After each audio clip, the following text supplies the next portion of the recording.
Give someone a fish and they'll eat that day. Teach them how to catch a fish and they'll never go hungry.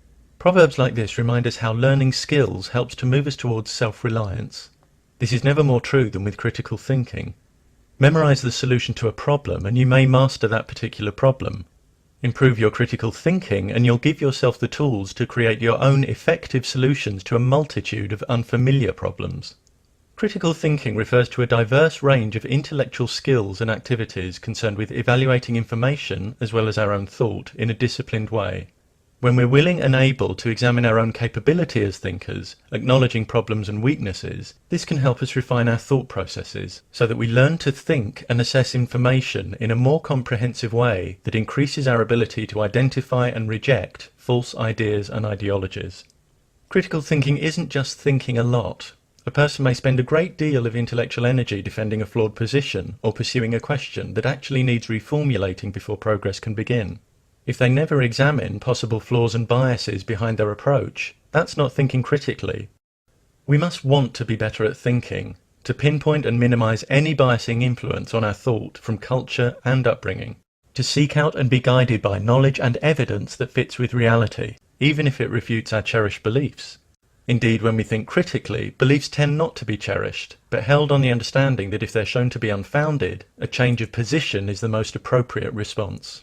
Critical thinkers cultivate an attitude of curiosity and eagerness to widen their perspective and broaden their knowledge, and they're willing to do the work required to keep themselves properly informed about a subject. They recognize that explanations must actually explain and be testable to be worthy of serious consideration, and that legitimate theories clearly define the circumstances in which they'll concede defeat.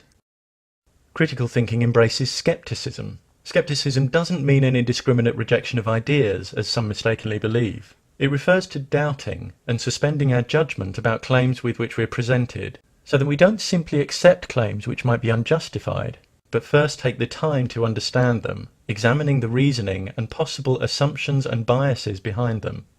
Reasoning behind factual claims should be based in sound, consistent logic, not on emotions and social pressure, because the truth value of factual claims isn't determined by the emotion that accompanies them, or the fact that they may be believed by certain social groups. Sometimes people try to persuade us that reason has no value, but that's an untenable position. Arguing against reason is cutting off the branch on which you sit, using the very thing you're dismissing in order to construct a case against it. Reason has an intrinsic role in the decisions and judgments we make as we negotiate our way through life, whether they be momentous or trivial. If a particular line of reasoning is flawed, what will increase our understanding? Dismissing the value of reason or looking honestly at the flaws? A lack of respect for reason or evidence, or any number of obstructive character traits, will sabotage one's capacity for critical thought. One of the biggest barriers to critical thinking is an unwillingness to see complex issues in anything other than black and white terms. If one sees only two options when more exist, this constitutes a false dichotomy. Consciousness is often presented as something that's either an eternal immaterial entity or reducible and identical to brain states, when in fact there are various other positions. Many divide people into those who accept evolution and those who believe in specific gods, when these categories are not mutually exclusive. If we think in false dichotomies, we'll tend to draw false conclusions. For example, by judging that if option A is false, option B must be true. We may also misrepresent others by wrongly assuming that if they don't hold attitude X, they must hold attitude Y.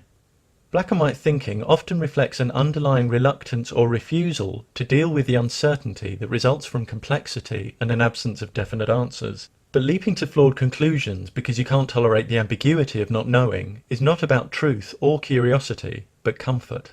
The critical thinker can handle uncertainty, preferring to be aware of their own areas of ignorance, and they can wait for valid evidence and evidence-based answers. Critical thinking provides each of us with the keys for unlocking our own intellectual independence, leaving us willing and able to explore and solve problems for ourselves.